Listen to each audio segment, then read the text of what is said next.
bernafas kasar, lalu melangkah ke dapur untuk menyimpan oleh-oleh yang diberikan apa tadi. Ini apa?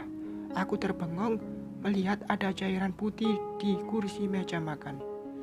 Aku membungkukkan badan, mendekatkan wajah untuk mencium cairan itu.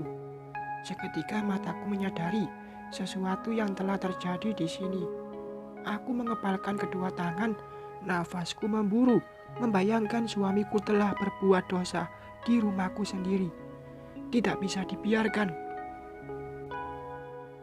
Sebelum Mas Andri bangun dari tidurnya, aku segera pergi untuk menemui wanita panggilan itu. Kurang ajar, dia benar-benar sudah kelewatan. Dengan mengendarai sepeda motor, aku langsung pergi ke rumah Hena. Akan aku berikan pelajaran agar dia bisa lebih sopan jika bertamu ke rumahku. Aku tersenyum saat melihat rumah Hena tengah ramai oleh para tetangganya yang sedang rujakan di sana. Bagus, itu akan membuat dia lebih merasa panas dingin. Hena, panggilku keras. Semua orang melihatku, tak terkecuali wanita yang tengah menyisir rambut basahnya. Mau apa kamu kesini? Tanyanya dengan tidak suka. Aku disuruh suamiku untuk mengantarkan ini padamu. Mata Hena membulat sempurna, begitupun dengan orang-orang yang ada di sana. Semua penasaran dengan apa yang baru saja aku lemparkan ke depan Hena. Ini Hena tergagap, menyadari akan ada sesuatu yang membuatnya malu. Ia segera mengambil barang miliknya yang tertinggal di rumahku.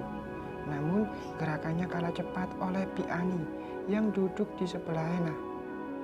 Ini BH kamu. Wajah Hena langsung merah padam ketika tangan Bi Ani mengangkat penutup 2 gunung miliknya yang tertinggal di rumahku. Bukan, itu bukan punyaku, kilahnya. Jangan berkilah, Hen. Itu bukti akurat kalau kamu tadi datang ke rumahku dan melakukan sesuatu dengan suamiku. Aku berujar dengan nafas yang memburu. Dan ini adalah bayaran untuk wanita sepertimu, kataku dengan membuka plastik bening, mengeluarkan uang koin 500 rupiahan di hadapan semua orang. Hena semakin geram karena aku mempermalukan dia dengan tiada ampun.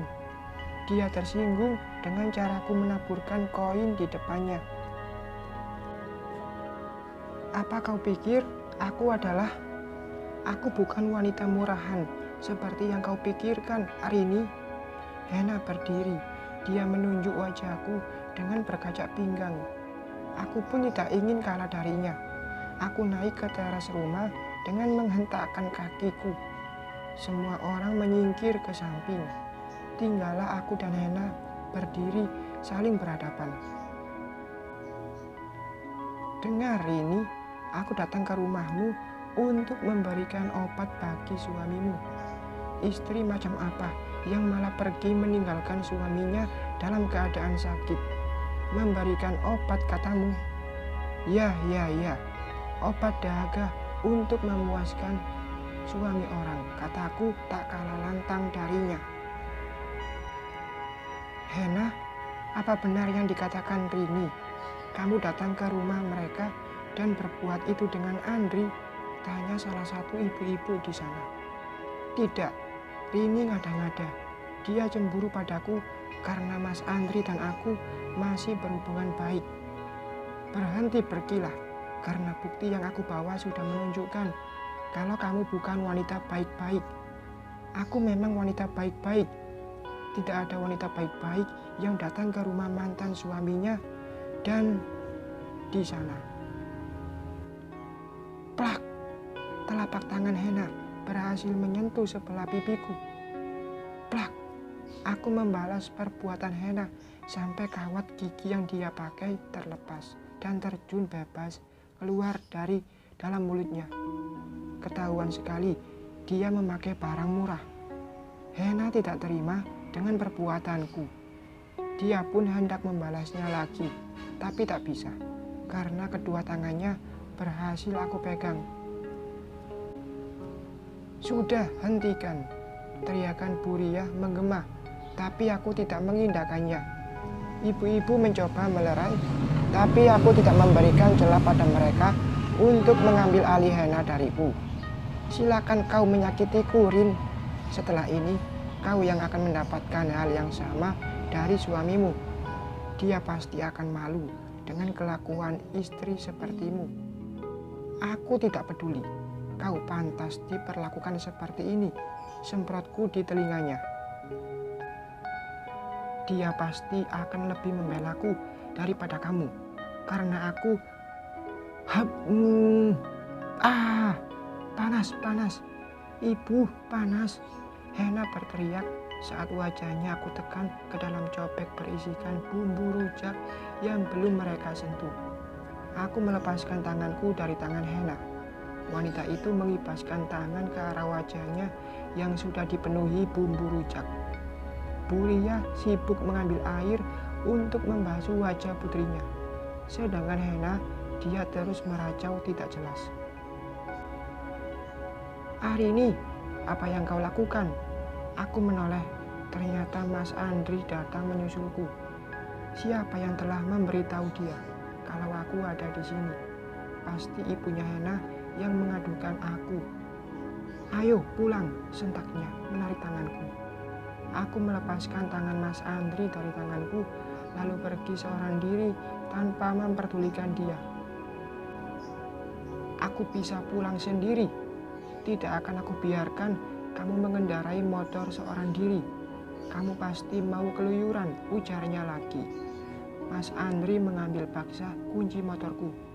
"Cepat naik," ujar Mas Andri saat dia sudah berada di atas motor. Aku menurut dan kita pun langsung pulang meninggalkan rumah Hena. Setelah sampai, aku langsung masuk ke dalam rumah dengan membanting pintu dengan keras. Masuk ke dalam kamar, mengeluarkan seluruh pakaian Mas Andri dari dalam lemari. Sekarang aku tidak punya alasan lagi untuk bertahan. Perbuatan menjijikkan mereka sudah membuatku kehilangan kesabaran. Aku muak. Aku lelah menjadi wanita bodoh yang terus diam dengan permainan gila mereka. "Apa-apaan kamu, Rin? Kamu ingin mengusirku lagi?" tanya Mas Andri saat melihatku membawa pakaian dia keluar dari rumah. "Iya, sekarang juga kamu pergi dari sini. Aku sudah tidak sudi hidup satu atap dengan laki-laki menjijikkan sepertimu." "Apa maksudmu, Arini?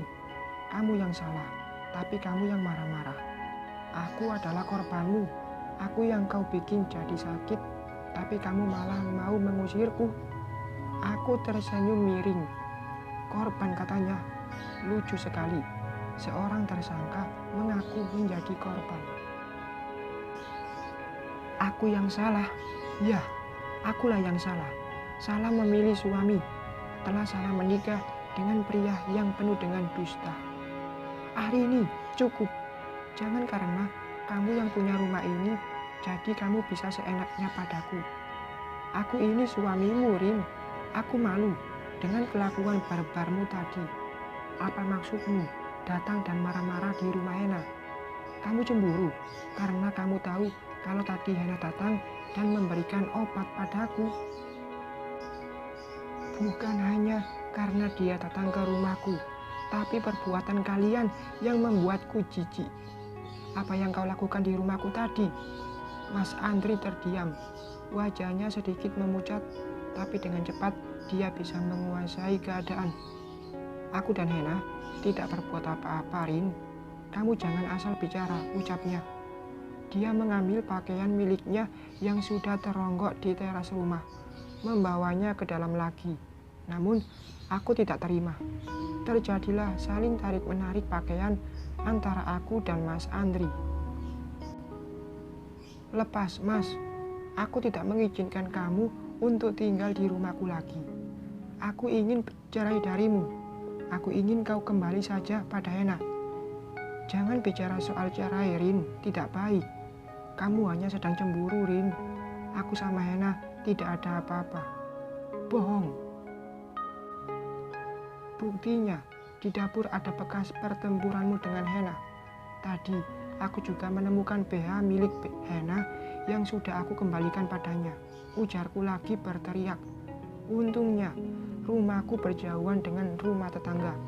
Jadi tidak akan ada yang melihat jika kita sedang bertengkar sekarang ini. Bekas apa, Rin?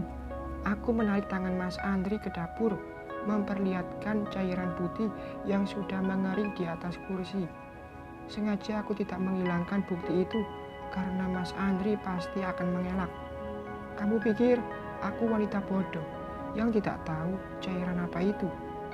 Itu milikmu. Mas Andri memucat. Pandangannya tak lepas dari kursi yang telah menjadi saksi pelepasan dia dan Hena. Itu bukan bekasku, mungkin kucing. Ya, itu bekas kucing berkaki panjang. Sudahlah Mas, aku lelah dengan semua kebohongan kamu. Pertama, kamu masih terus berhubungan dengan mantan istrimu lewat pesan. Dengan dia yang tidak risih mengirimkan kata-kata sayang padamu.